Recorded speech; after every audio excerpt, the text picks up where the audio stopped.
And now let's talk about, let's talk to this young lady, Nsofwa Sampa. The other name is what? Petronella. Petronella, okay. Nsofwa Petronella Sampa. Petronella. or the other way around. But anyway, I listened to your interview on Hot FM with Honey, Yes. you know, and Honey I met recently actually at some event, some bodybuilding, no, some fitness event, and it's the first time I was seeing her, so I went up to her and I told her she's a very good DJ because I listened to her and I think she does a great job. So when I heard her, and we exchanged numbers. So when I heard you that day, I said, "Oh, this is Honey." So I sent a text and told her, "Look, I'm really loving that interview. Very inspiring. I would love to talk to that lady." And the lady happened to be you. So you know, we just met, you know, today when you came through, and you look like you sound. Yeah, you know, the people like that. Like when you meet them, at times some people you're taken aback. And then some people are like, yeah, just for some reason, this is what I thought you'd look like. You're one of those, you know, where when I saw you, I'm like, yes, she's the one. Okay, so you are interesting because your story, I think, is very interesting. So tell us a bit about your school. Where did you go to school? Your grade 1. I started my nursery school at a school called TIC Nursery School then. Okay. Right now, there's even a secondary. I think there's even a university. Oh. Yeah. Where was that though? In Lusaka? Yeah, within Lusaka. I've done all my school in Lusaka. Oh yeah, Lusaka kind of babe. Okay. Yes. All right. So yes. So your secondary school? Yeah, I did my primary at Mary Queen of Peace Girls School, and then I did part of my secondary at TIC again. Then I later went to Rosebank, which is a school in Chilanga. Okay. Yeah. Tell us what happened to you when you were in grade 11, is it? Or when you were 17, actually, when you were 17. Okay. Something I haven't mentioned is I am blind. So I wasn't born blind because I think even from the schools I've mentioned, there are no blind people there. So I lost my sight when I was 17 on the 25th of November, 2009. I had meningitis and the doctors said it was because my optic nerves collapsed. So yeah, that's what led to the loss of my sight. And I also became partially deaf on my right ear during the same period. Okay. Now let's talk about that because, you know, meningitis, first of all, is a very dangerous disease. So we've heard a lot of people dying from meningitis. So yeah, it's good you survived. But tell us about that period what happened when you say your nerves collapsed. Did you physically collapse as well? No. Okay, so what happened is I was born with HIV. Okay. So I struggled a bit with adhering to medication from the time I discovered I was living with HIV. So it was a challenge taking medicine every day because this was a period when I never used to take medicine, and then now I'm taking medicine. And I used to live amongst my fellow young cousins, and they were not taking medicine. So I used to wonder why I was the only one and why the emphasis on me taking medicine at this time. And so I had challenges adhering and even just accepting that I was living with HIV.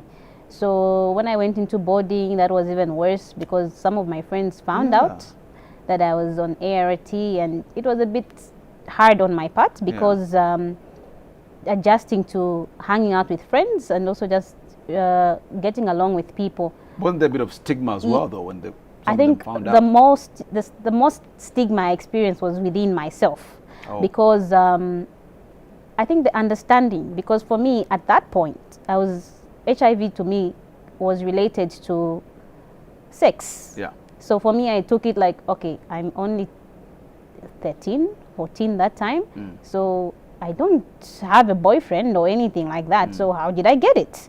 So there were all those young baby questions that were in my head that I was wondering what was going on in me.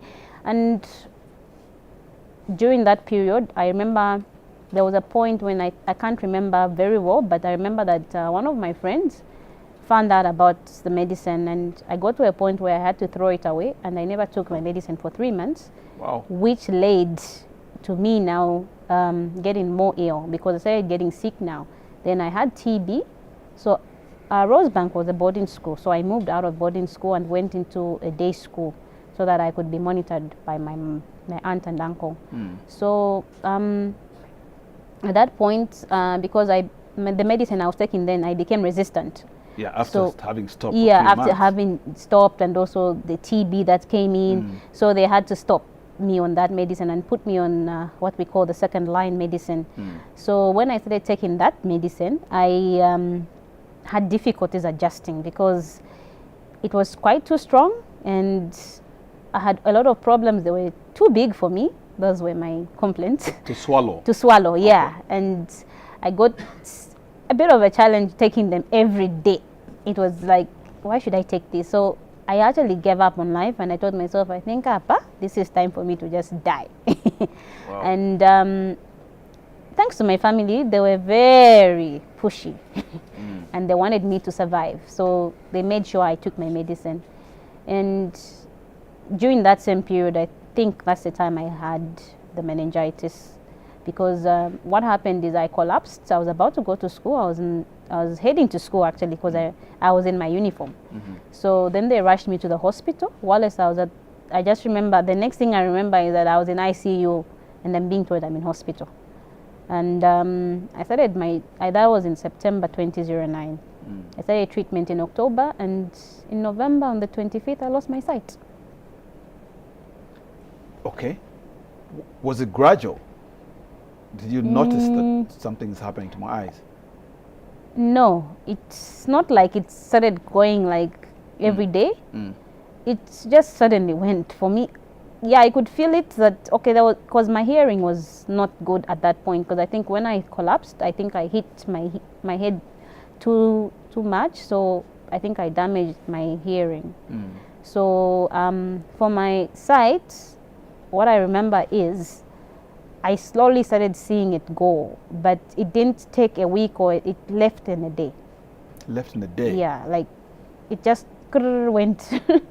I just remember today I can't see, like, because I remember talking to one of my aunties, and I remember saying, can you open the curtains because it looks dark, is there an eclipse here or something like that, because it just went black.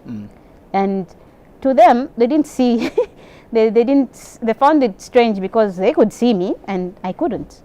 Yeah, so I panicked and I started screaming, and it was it was strange because this person here I'm seeing, and then the next thing I can't. So yeah, that was scary on my part. Well, I think it's very scary, really. I think it can be very scary. So did they tell you you'll probably be able to see? The doctors came in. What did they tell you? My optic nerves have collapsed, so chances of me restoring my sight are quite slim. Yeah, but I'm just saying, when immediately they came, where did you get those assurances that, don't okay, worry? From what I heard, I think my family knew before that this was going to happen.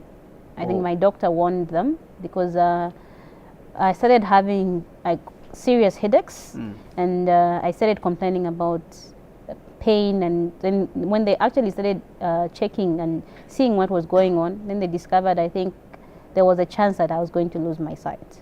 So the family knew, but I'm sure they didn't also know how to tell me or how to come and talk to me about it. But yeah, because I remember the day I lost my sight, my aunt that I was living with wasn't even here. She was here, but she wasn't with me. So like when she came, I was telling her I couldn't see, and then she was we were all depressed about it, especially my cousins. They didn't understand what happened.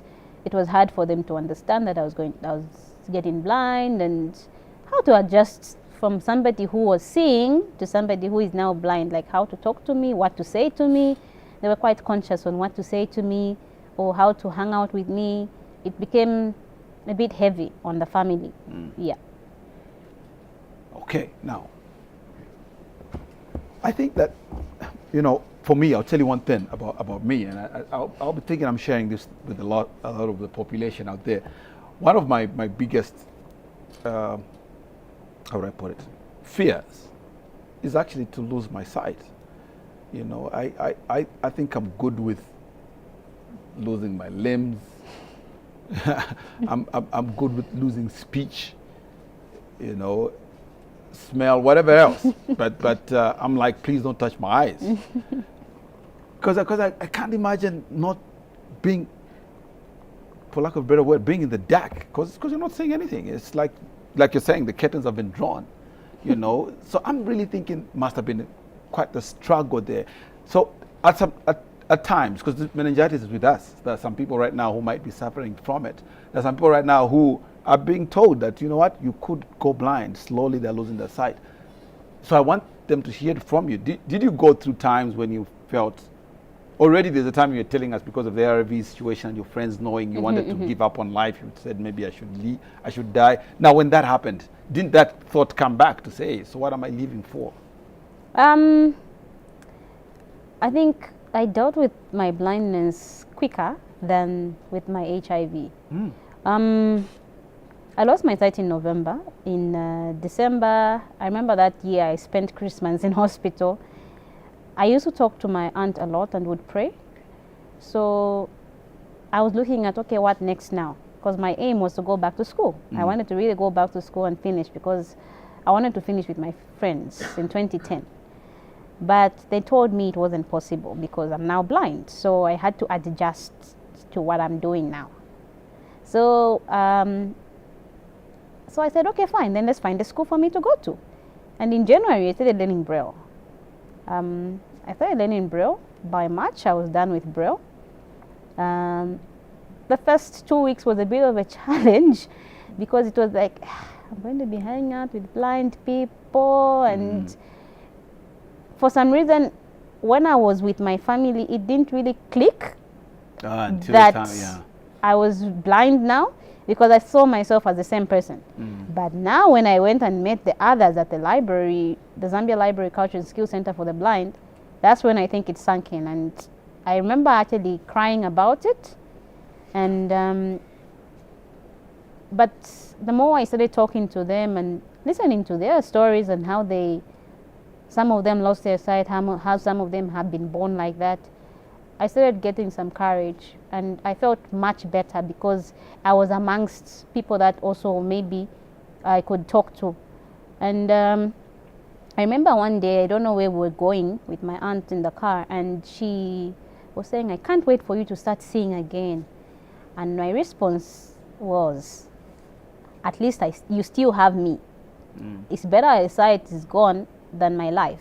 Because today we would have been talking about something else. We would have been talking about maybe a dead me. So I think it's worth not having my sight, but at least I still have my life. So I think also, from what I said also, it also helped her and also the family adjust to that. Yeah, some people had problems because even like how to guide me, it was a challenge. And for me, I wanted people to just not look at me differently because I was still the same person. The only thing that changed was I can't see anymore. So I wanted life to still remain the same, but as usual, it wouldn't have been because now I can't see. So there were certain things that had to be put in place, and just to be aware of the situation and my surroundings also. Yeah. Okay. So you seem to have adjusted pretty well, you know, which I think is a real big ask, and I think a very, very encouraging then, because then it means that, for lack of a better term, there's life after blindness. Yeah. In my mind, I'm like, you know what, maybe take me away if you're going to take away my sight. But looking at you, and you even from radio, you're a happy being. I can feel your happy soul. I think there's certainly hope in that sense. But I know that you've traveled even. Tell us about that. Okay. As in out of the country, because then I'm thinking somebody's supposed to be holding your hand throughout. So how do you end up traveling? And I hear you traveled alone somewhere. Yeah. So I took part in the Mandela Washington Fellowship last year. I was picked as a civic leader because I've decided, after I lost my sight, I want to be fighting for rights for persons with disabilities and also those living with HIV. I've seen a lot of problems amongst the youth in relation to HIV and also people living with disabilities. Certain things that we overlook as a country and also even in our own homes. So I took part in the fellowship and it was amazing. I was excited going, but then it started sinking in as time started coming, as the time started drawing closer. So I left Zambia on the 15th. We were 42 Zambians that 15th of June. Last year? Yeah. Okay. So we were 42 Zambians and I was excited because I knew I was with Zambians. Then we got to South Africa and then some flights were not together. So there were some flights, like for me, I was flying from South Africa to Germany using South African Airways, and then Germany to Chicago, and then Chicago to Pennsylvania, where I was supposed to be. So most of the people I was going with from Zambia now, when we got to Germany, to South Africa, that's when everybody went their way, because not everybody was going to the same school I was going to. I was the only Zambian actually going to Pennsylvania. To Pennsylvania, Pittsburgh. There were actually two of us from Zambia. One was going to Philadelphia. I went to Pittsburgh. So when I got to Germany, then I felt that I was alone and I started to worry. I was very scared, but the air hostesses and the people around, the people that we assigned were very helpful. So I also informed the USAID government and IREX, which is the people that help with the Mandela Washington Fellowship. I told them that I needed help, so that because this was my first time traveling out of the country and it was scary, so I needed somebody to guide me or to help me out, and also to alert the other fellows, because all over Africa there were 1,000 fellows that were participating in the fellowship. So they asked me, I asked them rather to just tell some people to help me out. So when I got to Germany, I sat there, because we got there at 6 and my next flight was at 10. So I sat at the airport and I was very worried because they took me to the VIP. My other fellows were also in their own way, wherever they were put. But I was alone in the VIP. And I started to pray. I said, "Dear Lord, I don't want to die on a plane." I think this is the worst experience I've ever, even if I know I love taking challenges, but this, I pray I arrive wherever I'm going and let somebody at least know where I'm going. So then they came to collect me and put me on a plane. So there was this guy that read the notice saying that in case you see Nsofwa, and they sent my picture also, please help her. So he was going to another school, but he's from South Sudan. So he said, "You are Nsofwa?" I said, "Yes." "The blind girl?" I said, "Yes." And I was not wearing my glasses, but I had my stick, my walking cane. And he was like, "Oh, okay." And he held my hand. I'm like, "Yes, I am blind. I cannot see anything." No, here, let's pause there for a while. Let's just remove yours. Yeah. So see how she looks like. Yeah, so it's very difficult to think that she's blind, isn't it? Yeah, most people don't have a lot of problems accepting that I can't see. I have a lot of confrontation over that. So as we were going, he rushed me because we were actually late. My flight was actually almost leaving. So we checked in because we had to recheck in Chicago so that I can get on my flight. So I just got on. He rushed me, and then we had some fights. This man wanted to put me on a wheelchair. So I sat on the wheelchair. I said, "Look, my legs are okay. It's my side. So please, they're not helping me by putting me on a wheelchair. I'm actually late. They're going to make me miss my plane." So I said, "Let's just run." So he was like, "No, but this is protocol." I said, "Look, I think your boss will understand that my flight will be late. I think your protocol can hang for now. I'm better off getting on the flight." So I got on the flight. Just immediately I got there and the plane started off. I was like, "Ah." Yeah. And I got there and I sat. I used United Air, now getting into Pennsylvania. So I sat there and I was like, "Dear Lord, I hope there's somebody going to the same school in this plane." So the person I sat next, I think, noticed I was panicking and I was very nervous. I was breathing heavily, and he was like, "Where are you going?" I said, "I'm going to Pennsylvania, to Pittsburgh." "Oh, okay. Do you have a guide?" I said, "No." I said, "You know I'm blind?" And he said, "Yes. You have your walking cane." And I said, "Oh, okay." He was a white man. So I said, "Okay, then he was like, no, don't worry, I'll help you out as you come out of the plane. I said, okay. So in the back, there were two of my friends from Zimbabwe who were also on the plane. And we didn't know each other. Like, we're all going to the same school, but we didn't know each other. But you can know, yeah. So when the plane landed, then they said, if we have any people with disabilities, let them be the last people to come out of the plane. So I sat there. And then he came, one of my friends, the same person, his name was Jeremiah. Jeremiah came and asked, hi, do you need any help to get out of the plane? I said, no, they'll help me out. Okay. Another one came. His name was Jasper. Jasper also came and also asked the same. I said, no, don't worry. So he said, the guy that was sitting next to me said, no, don't worry, I'll lead her out. So just when before I could leave the plane, the air hostess came. She said, no, don't worry, we'll take her, because she's a Mandela Washington fellow, so she's supposed to be taken to her people. So they laid me to my people, and I was very excited. I was at least calm. So you arrived, you're in the U.S. now. Maybe just give us, what are some of the memorable moments that you had there, while you were there? Okay, I think the most memorable moment is when I got onto the roller coasters. That was a challenge. No, but I want to understand you, because I know why a roller coaster, for instance, is memorable for most people and scary, because you are able to see that you're about to crash, but you're not going to crash. So how is it memorable for you? Because I could feel it, and I could hear myself scream.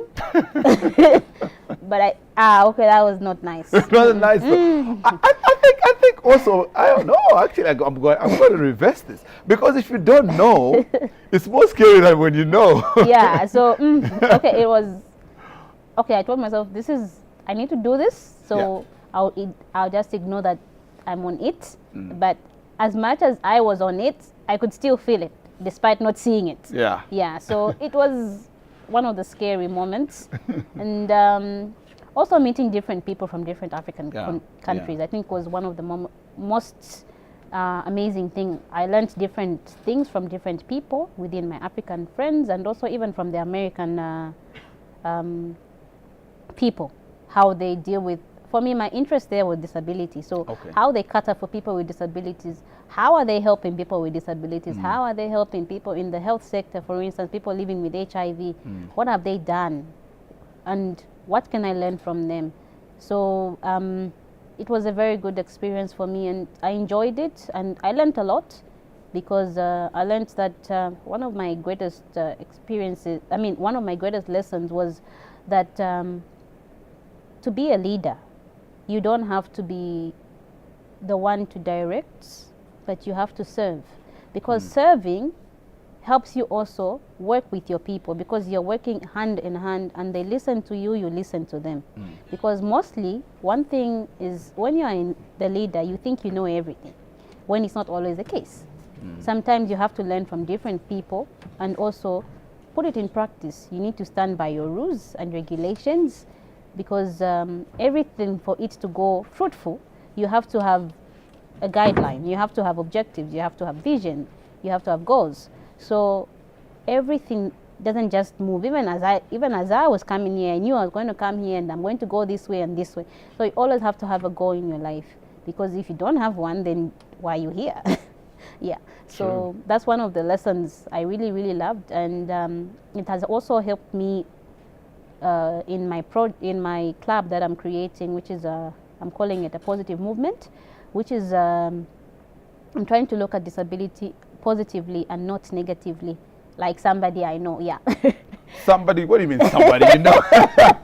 Yeah. In a way, you're so scared of being blind, because I never thought I was going to end up one day not seeing. So how does somebody deal with such things? And also not look at disability like it's the last thing on earth. There's more that we can do even with our disability, because like somebody says, when you lose one of your senses, you gain a sixth one. So you learn some strength from it. So for me, that's how I'm looking at it. I'm trying to also work with people with disabilities to stop feeling sorry for themselves, but to become more empathetic with the way they deal with their lives, and to become more helpful to society, and Like the only way we can do that is we also involve ourselves in life. Yeah. And like sitting down and expecting everything to be done for us. Well, most people sit down and actually just extend the hand. Yeah. Somebody should give them money. Yeah. Okay. All right. Again, I think your story is very inspiring. But let's talk about you personally, though.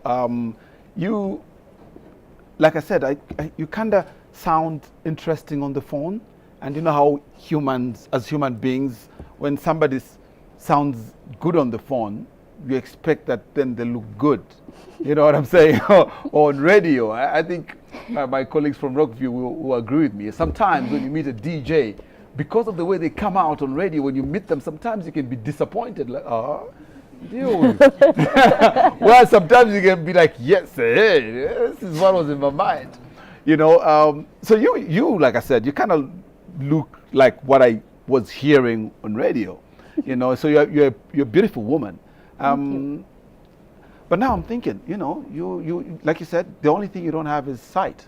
So everything else, you're a very normal person. Yes. So then, if you're a very normal person like the rest of us, then the rest of us will probably have a girlfriend, a boyfriend, and Valentine's, you know, comes along, we receive a couple of flowers, chocolates and stuff like that. So what's your story in that sense? For me, Valentine's is just like a normal day. Okay. Yeah, so because really, if I'm going to be in a relationship, even after Valentine, it will still be there. So yeah, true. It's not really something different. Yeah, I have somebody in my life that I'm seeing. Yeah. Now, funny that you use the word seeing. Oh, okay. That I'm with. Yeah, that I'm with. Because when we were talking over the phone, I then said, so I'll see you tomorrow. And then that was me saying. They said, yes, just see you tomorrow. So I'm like, I'm thinking there's only one person who's going to be seeing the other person tomorrow. I see what you mean. Yeah. Okay. So your boyfriend though, is he sighted? Yes, he is. He is. Well, like I said, you're a very beautiful woman. So I'm not surprised. But how did you think that would happen though? Obviously you met him after you were blind. Yes. Okay. And that's the thing. Like, you know, sometimes I go to bed, I dream, I see what I dream, and then I wake up tomorrow and I can't see again. Okay, back to square one. So it's the same thing, even like with him. Hold on. It didn't really matter. Hold on. This is an interesting thought. So when you're sleeping, you are seeing. Yes. Yeah, because we see our dreams. Yeah. But when you're awake, you're not seeing. I'm not seeing. Isn't that funny though? Because when we're awake, we're seeing. And at times we forget that when we're sleeping, we're actually seeing as well. So you at times you prefer to sleep because when you can see. Okay, yeah. So tell us what you see. Yeah. I think maybe because I used to see, so it's the same things I see. So at least I know how a human being looks. I know how animals look. I know how cars look. Yeah. I know how colors look. Yeah. So it's not really something that's strange to me. So you've never seen your boyfriend though? No. So because like we said, when you lose one sense, the others get heightened. Yeah. When you touch his face, can you see what he looks like? All I know is he wears specs. Well, that's like you. Yeah. Oh, he wears specs. Yeah, okay. he wears specs. He's tall. He's tall. Yeah. Okay. Yeah. And he's the opposite of me. I think I'm chubby. He's a bit smaller than me. Yeah. But he's definitely taller than you. Yeah. Okay. So he's practically the opposite of what I am. Yeah. Yeah. Because he can see, I can't. Yeah. He's tall, I'm short. As you can see, I can't. Yeah, so he's just the opposite of me.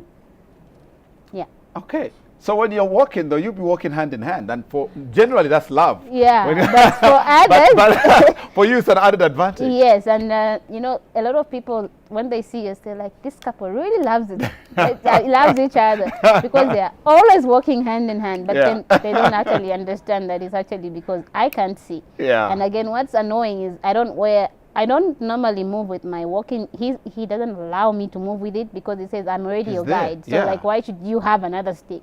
But then what he doesn't understand is I'm also moving, so I can bump into a stick, I can bump into a stone, because you won't always be looking down and saying, okay, there's a stone coming in front of you. So you know what I mean. So that helps for that. Yeah. Yeah. So the walking cane helps for that. Yeah.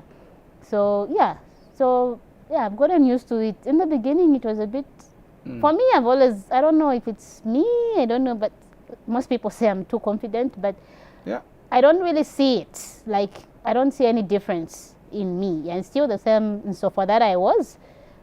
Maybe I've just grown now, and maybe I don't know how I look now, but yeah. You look beautiful, I can tell you that. Thank you. I'm sure I still look the same, but yeah, I'm still the same person. And my personality still stands the same. And for me, I love to interact with people. I'm a social person. I like to learn from people. I like to just to know more about what people think, because I also learn from them. And with my blindness, I've learned a lot on being dependent, and I kind of don't like that, because when I had my sight, I would stand up and go wherever I wanted to go, but now I have to depend on somebody. And my lovely country, Zambia, doesn't allow me. It's not user-friendly for me who is blind, because some of the roads are not helpful, and even people don't know how to approach a blind person. Because I remember there was a time I was walking on the road, and then I kind of hit somebody with my walking cane, and they're like, "Mami, I said, "No, she let me mona." "Oh, sorry." So I said, "Okay, why are you apologizing? Like, what's the sorry for? Why are you sorry?" It's like, if you say sorry, is it going to change anything?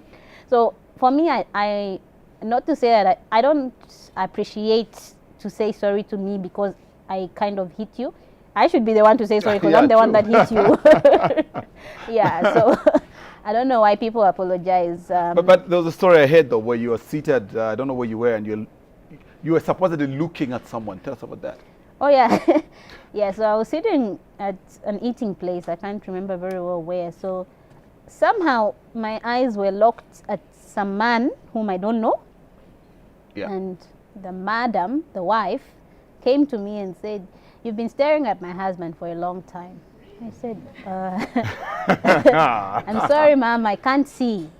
"What do you mean?" I said, "No, I'm blind." So she was like, "Anyway, look the other way." So I said, "Oh, okay, I'll look this way." Maybe it'll change something. So I said, I suspect she didn't believe you. No, she didn't. So when I stood up, when my aunt came to get me, she looked like, what's going on? Is she really blind?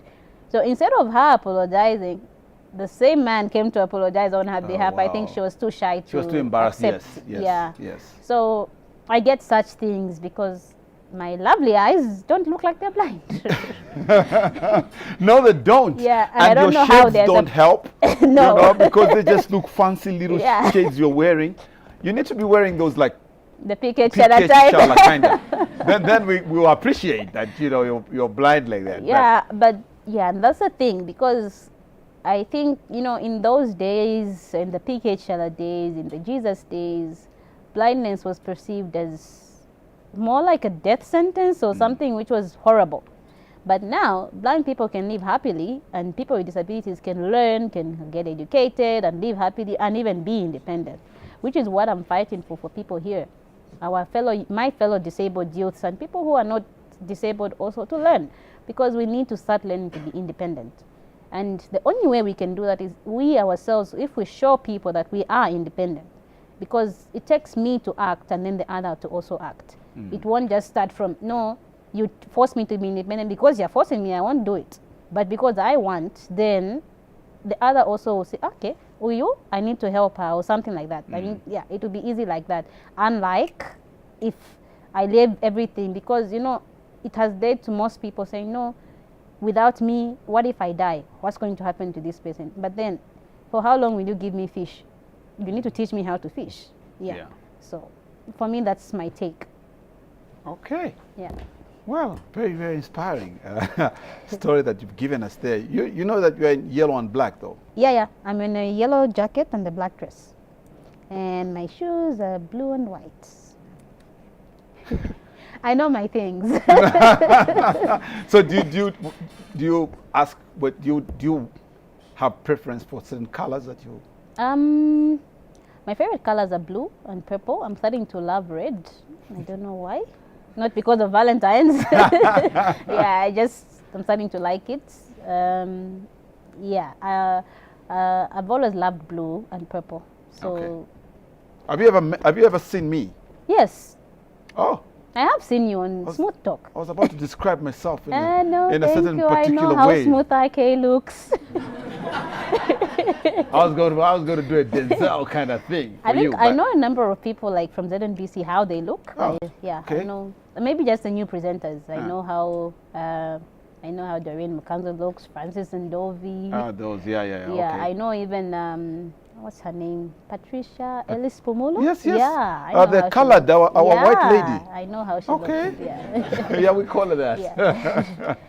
Okay, great. So I know how most people look. Cause like 2009. Yeah. So Then yeah. I know how most people look. I just don't know how my president looks. When you are our president, though, well, he's tall. He's a very tall guy, very smart. Very smart in his blue suits. Yeah. Okay, all right.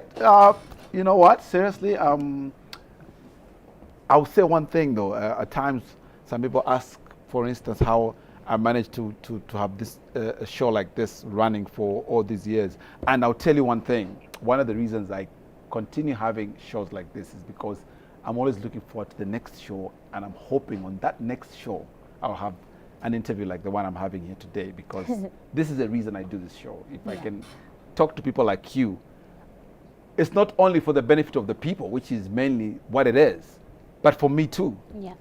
Because I get inspired listening to such stories. And I've already told you one of my fears was to be blind, but you make blind look sexy. So I don't think blind is a very bad thing after all. You can be blind and still live your life. Yes. So, I think that again is something I've learned myself today. Yeah. So that's the reason I keep doing this show. So thank you very much for giving me that reason.